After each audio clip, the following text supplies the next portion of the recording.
글로벌라이제이션 속에서 우리나라가 상당히 두각을 나타내고 있죠. 이러한 현상은 대학에서도 나타나고 있어서 재수업만 해도 거의 매 학기마다 외국인 학생들이 한 명 이상씩은 있습니다. 이번 학기에도 외국인 학생이 3명이나 있는데요.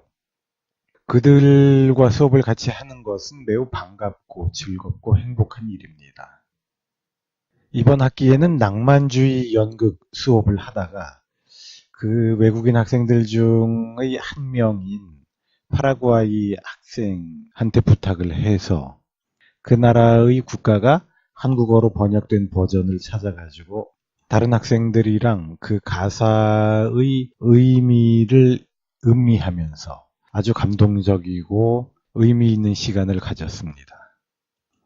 제가 인터넷에 번역되어 나와 있는 파라과이의 국가의 가사를 여러분들께 한번 읽어드려 보겠습니다. 내용이 매우 강렬하면서 감동적입니다.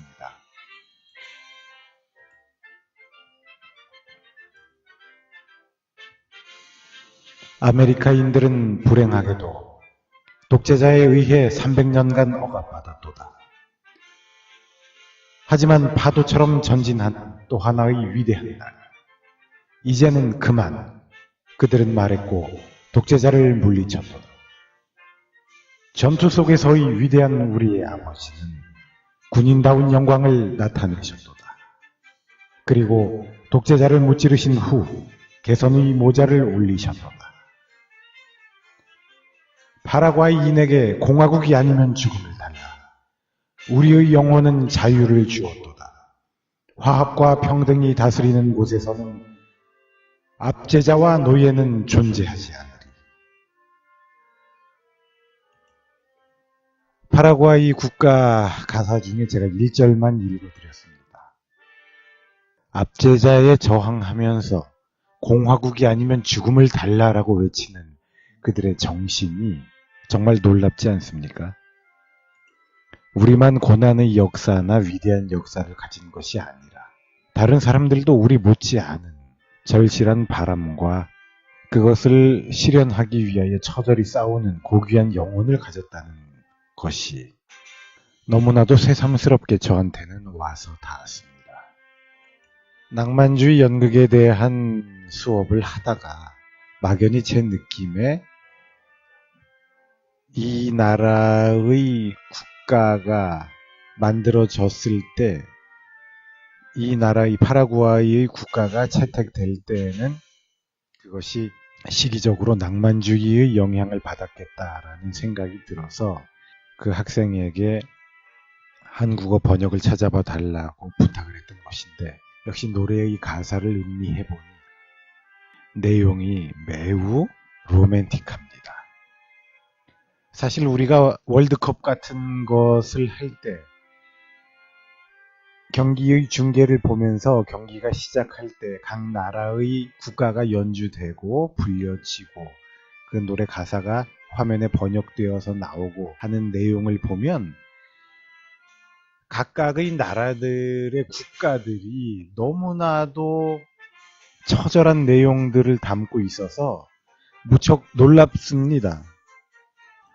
우리나라처럼 노래의 가사가 얌전한 국가도 그리 흔한 것 같지는 않다라고 생각이 들 정도인데요.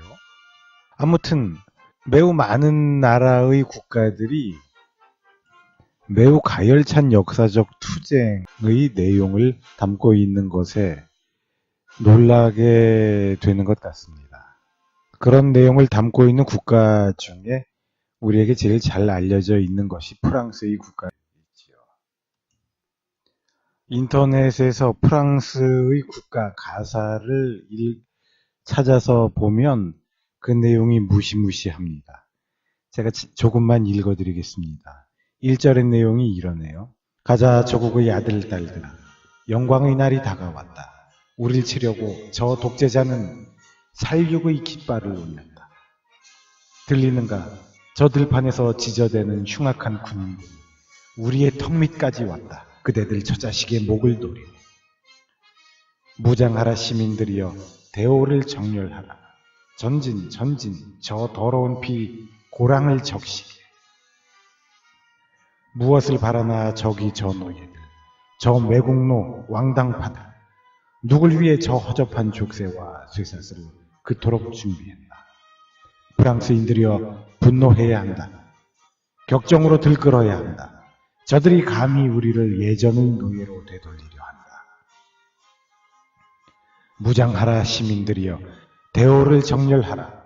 전진 전진 저 더러운 피 고랑을 적시게. 네, 놀랍지 않습니까?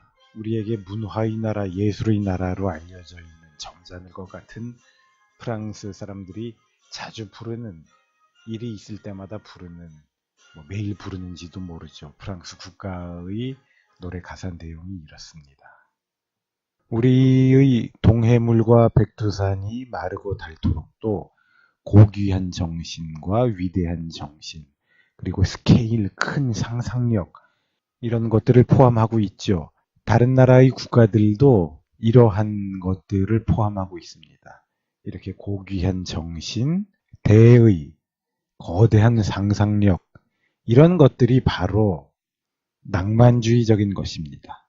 로맨틱한 것입니다. 그래서 저는 낭만주의 연극에 대한 수업을 할 때 꼭 빅토르 위고의 레미제라블을 모델로 삼아서 낭만주의에 대한 이해를 출발하자고 학생들에게 당부합니다. 신고전주의가 부여하는 엄격성, 법칙성, 규율, 제한 등에 대한 반동이라 할 낭만주의를 이해하기 위해서는 낭만주의 드라마들을 직접 읽어보는 수밖에 없습니다. 그런데 우리 학생들이 그 작품들을 직접 학기 중에 읽어볼 여력은 되지 않지요. 그래서 가장 쉽게 낭만주의를 이해하려면 빅토르 위고의 레미제라블을 머릿속에 그리면 됩니다. 그 안에 나타나는 스케일 큰 상상력, 그 작품이 묘사하고 있는 고귀하고 위대한 정신, 대의, 이런 것들이 낭만주의의 본질이라고 할 수가 있겠죠. 또 그러면서 진하게 배어 나오는 열정, 감상주의, 그런 것들도 있기는 한데, 일단은 거대한 규모의 상상력과 대의, 고귀한 정신, 이런 것들에 먼저 주목을 하자고 학생들에게 당부합니다. 이렇게 이해를 출발해야지 낭만주의 드라마에 대한 오해에 빠지지 않게 됩니다. 우리나라의 일제강점기 때 낭만주의라는 문예사조가 수입이 될 때는 그때 세기말적인 염세주의나 퇴폐주의도 함께 결합해서 들어왔기 때문에 우리가 생각하는 낭만주의는, 우리 문화 속의 낭만주의는 조금 신미가 지나치고 퇴폐적인 인상을 주게 됩니다. 그래서 최백호 같은 가수가 대중적으로 낭만에 대하여를 노래할 때는 굳은 비가 내리고 항구 근처의 어느 싸구려 술집에서 늙은 마담이랑 색스폰 소리를 들으면서 쓰고 독한 술을 들이키는 그런 것처럼, 그런 식의 분위기가 연상이 되지요. 그리고 제 개인적인 경험을 비추어서 본다면 독일의 낭만주의 작품들을 먼저 읽으면, 저는 드라마를 말하는 것입니다. 독일의 낭만주의 드라마 쪽을 먼저 읽으면 이것들을 왜 낭만주의라고 부르는지, 낭만주의 드라마의 특징은 뭔지가 쉽게 와닿지 않는 경향이 있는 것 같습니다. 그런데 프랑스의 낭만주의 작품 빅토르 위고의 레미제라블부터 시작해서 낭만주의에 대한 개념을 형성해 나가면 이러한 것이 낭만적인 것이구나, 이러한 것이 낭만주의적인 것이구나 라는 것을 보다 쉽게 알 수가 있습니다. 레미제라블은 낭만주의 드라마는 아니지요. 낭만주의 드라마를 이해하려면 낭만주의 드라마를 직접 읽어보는 수밖에 없습니다. 그러나 그럴 여유는 없으니까 우리가 잘 알고 있는 레미제라블로 이해의 출발점을 삼자라고 학생들에게 당부하는 것이지요. 저는 굳게 믿고 있습니다. 20대 때에는 낭만주의 작품들을 읽어야 한다. 프랑스 낭만주의 작품들을 읽어야 한다. 더 솔직히 말하면 빅토르 위고의 작품들을 읽어야 한다. 이렇게 말을 하고 싶습니다. 레 미제라블 같은 것도 제가 20대 때 밤을 새워서 잠을 못 자면서 영혼을 송두리째 뒤흔드는 감동에 사로잡혀서 읽은 기억이 납니다. 노트르담의 꼽슈 같은 것도 상당 부분은 너무 재미없게 읽어 나가다가 마지막 부분 즈음에 민중들이 성당을 공격하고 꼽슈 콰지모도가 자기가 사랑하는 여인을 지키기 위해서 사람들과 맞서 싸우는 장면쯤이 되면 밤에 읽다가는 잠을 못 자게 됩니다. 너무나도 강렬하고 감동적이어서요. 그 다음에 조금 더 시간이 지난 다음에 발표되는 작품인 에드몽 로스탕의 시라노 드 베르주락 같은 작품. 이 작품은 낭만주의라기보다는 낭만주의적인데 네오 로맨티시즘으로 신낭만주의쯤으로 분류가 되는 작품입니다. 제라르 드파르디유 주연의 영화로도 우리에게 잘 알려져 있지요. 이 작품을 희곡으로 읽어보면요. 그 언어의 아름다움이 이루 말할 수가 없습니다. 그리고 그 주인공의 정신이 위대하기가 그지없습니다. 위대하다기보다는 아름답다라고 표현하는 것이 더 정확할 것 같네요. 다시 나라들의 이야기로 돌아가 볼까요?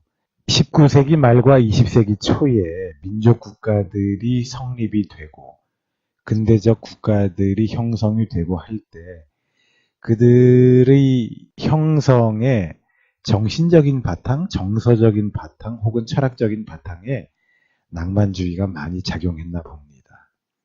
단적으로 그들의 국가들의 노래 가사들을 살펴보면 그러한 점들을 우리가 팍팍 느낄 수가 있는데요. 아마 내셔널리즘이라는 것 자체가 로맨틱한 것인지 모르겠습니다. 민족을 따지지 않고 계급을 따지게 된다면 그것은 리얼리스틱한 것일까요? 한번 생각해 봐야 할 것 같습니다. 이번 이야기는 여기까지만 하기로 하죠. 오 박사의 공연예술 이야기 134회였습니다.